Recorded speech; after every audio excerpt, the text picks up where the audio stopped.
Well, this is the first half of a poem about my great-great-great-great grandfather. He was a revolutionary soldier.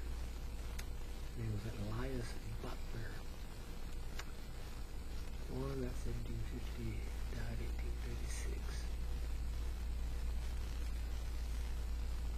1836. Jim was crying when I came home. A turkey for supper, bleeding down my back. Jim, but not like a child. I knew the old story had found me when I saw the smoke in the gray woods, where I thought there was only God and the sun and the rain. And my heart was in me like a live coal swallowed. Grandfather was a lawyer on the coast at Chowin, where the sea washes up the chaff of ships and men and laws. In his temper he could burn the air with oaths, and did, cursing Governor Eden for a hand in Blackbeard's pocket. My father, perhaps for no more reason than to be his own man, was mild, quiet as a sunset, loving God and a few books. But he signed the petition against the irregularities, the corruptions that had crept into our laws, putting his honor to it. His name went for all, as honest men do. I'm writing, he said, an honest man to my honest king. Honest? But he'd have died for it when his other signers took their guns to back their pens. I was 12 then. We ran, father, mother, my brother, I, from that city in the bay. The river holds around of muddy water like a mirror, dirty, the image of London, Paris, Rome, small within it. But what of me, third in the line that I remember? Jim there, fourth, and his children and theirs. A new beginning? The howl that cuts his throat. I kept to his ways, that quiet man, wanting no politics, protests, petitions. I thought we'd left that behind where the road faded out. The place we stopped was trees and water, no name yet on it. Birdsong, the wind, water laughing down the bare stone breasts of old mountains. Mine. We lived by the blade of an axe that cleared the corn, by the tongue of the plow that broke the earth, by the crack of the gun that brought home meat. I set the laughing water turning millstones on wheat, and it prattled like my children. Farmers gathered. Is this my sin? A taking from the world? They have caught up with me.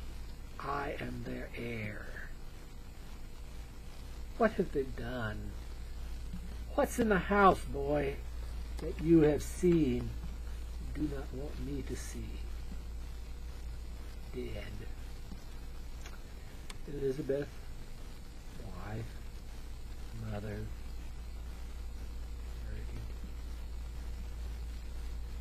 because she would not give them meal. Red coats with Hessian knives on their flintlocks. Convenient? There was no meal. Don't the fools know that? Green took it to feed his continentals. I had to hunt to feed my family. Don't they speak English? Soldiers of the English king? He saw it. The words are in his throat. No sobbing will get them out. My mill burnt, my millstones cracked in the heat. I have to bury her and fight against my king.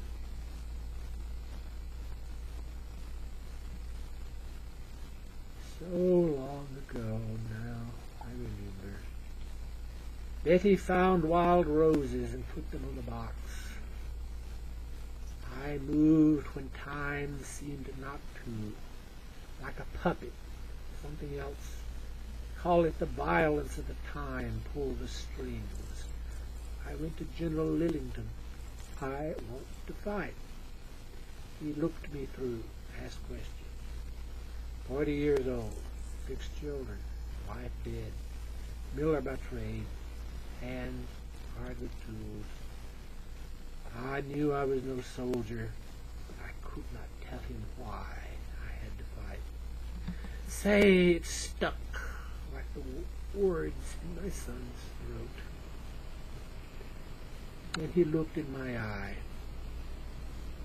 He must have seen men die when blood choked them or their bowels were shot away, but he could not stand my eye. I'll take you, he said. No, Lillington said. I thought I could kill or die. But all it was work. Carpenter, millwright, they needed me for that. Carving cogwheels, fitting hinges. I fought by building a fort.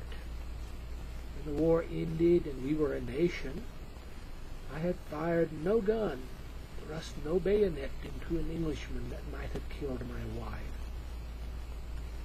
I was not sorry. The black grief I held, clawing at me, went into the forest as we had when I was 12.